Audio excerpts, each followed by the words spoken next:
Hello दोस्तों, मेरा नाम है रविकांत राजपूत और स्टीफन स्टोरीज में आप सभी का स्वागत है। हमारी आज की कहानी का शीर्षक है तीन मछलियाँ।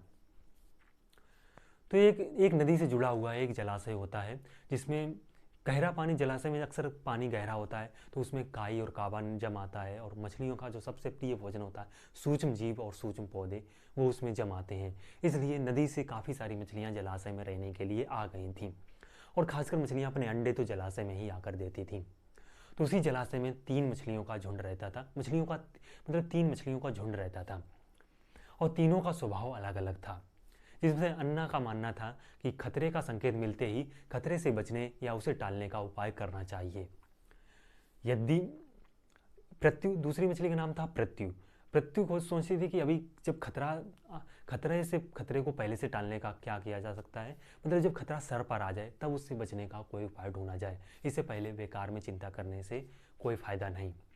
लेकिन जो तीसरी मछली थी जिसका नाम था यद्दी, वो इन तीनों से भिन्न सोचती थी। वो बोलती थी खतरे से बचने का उपाय चाहे जितना कर लो, चाहे कितने सारे काम कर लो, लेकिन जो भाग्य में लिखा है वही होगा। वो भाग्य के भरोसे रहती थी, यानी कि फालतू के प्रयत्न करने से कोई फ़ायदा नहीं, जो भाग्य में लिखा होगा वही होगा। तो और वो जो जलाशय था उसके आसपास काफ़ी सारी झाड़ियाँ थी, इसलिए वो जलाशय दूर से किसी को जल्दी नज़र नहीं आता था। इसलिए वो मछलियों के रहने का एक स्वर्ग सा हो गया था। एक दिन नदी में कुछ मछुआरे मछलियाँ पकड़ने आते हैं, तो शाम को जब वो घर लौट रहे होते हैं तो उनका चेहरा उदास होता है क्योंकि उन्हें नदी में बहुत ही कम मछलियाँ मिली थी।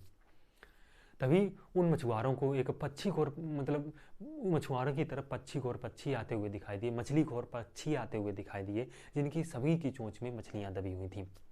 तो एक एक मछुआरे ने अनुमान लगाया, दोस्तों लगता है कि उन झाड़ियों के पीछे कोई जलाशय है जहाँ पर मछलियाँ हैं।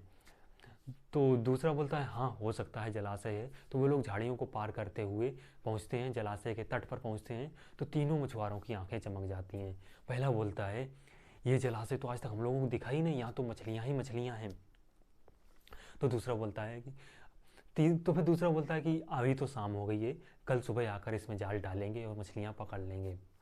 तो इन मछुआरों की बात वो मछलियाँ भी सुन लेती हैं, तीनों मछलियाँ सुनती हैं। तो मछुआरे ये कहकर वहाँ से चले जाते हैं।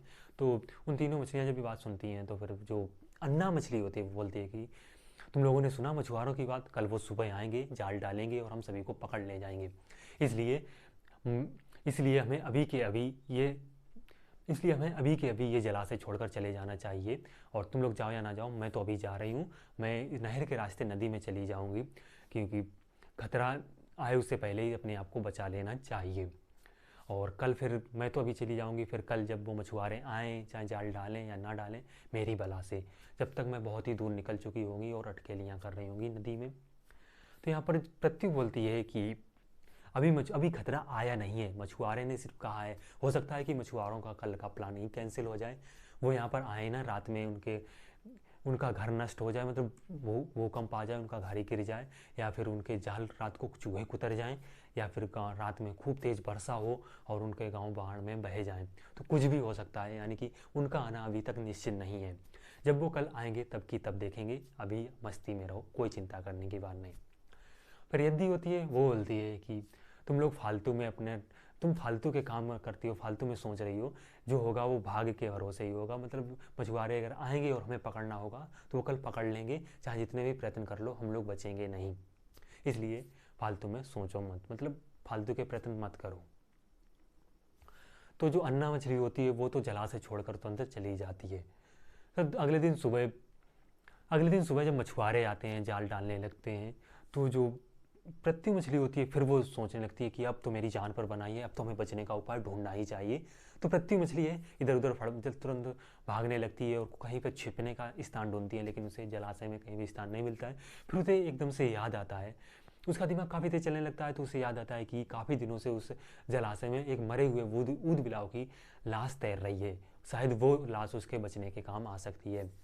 तो लाश जब काफ़ी ज़्यादा दिनों पुरानी थी तो वो सड़ने लगी थी, तो जल्दी पृथ्वी को वो लाश मिल जाती है। तो मछली पृथ्वी उस दूध बिलाव की लाश के अंदर घुस जाती है, उस लाश जो सड़ने लगती है तो उसकी सड़ांध को अपने शरीर के ऊपर लपेट कर बाहर निकलती है। जब वो एक मछुआरे के जाल में फंस जाती है। मछुआरा उन मछलियों को जलाशय के किनारे उड़ेलता है, तो तो सभी मछलियाँ यहाँ पर तड़पने लगती हैं, पानी की वजह से तड़पने लगती हैं, लेकिन जो पृथ्वी मछली होती है वो अपना दम साध कर मरने के जैसा नाटक करते हुए पड़ी रहती है।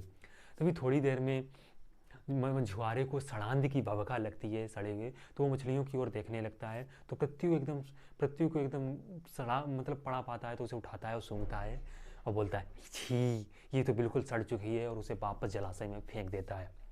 इस तरीके से पृथ्वी तो कोई अपना प्रयत्न करके अपनी जान बचा लेती है। पानी में पहुंचते ही पृथ्वी गहराई में जाकर एक चैन की सांस लेती है। और यहाँ पे जो एद्दी मछली है वो भी दूसरे मछुआरों के जाल में फंस जाती है, उसे भी टोकरी में उड़ेल दिया जाता है। तो और पृथ्वी अन्य मछलियों की तरह उसी टोकरी में तड़प तड़प कर जान दे देती है।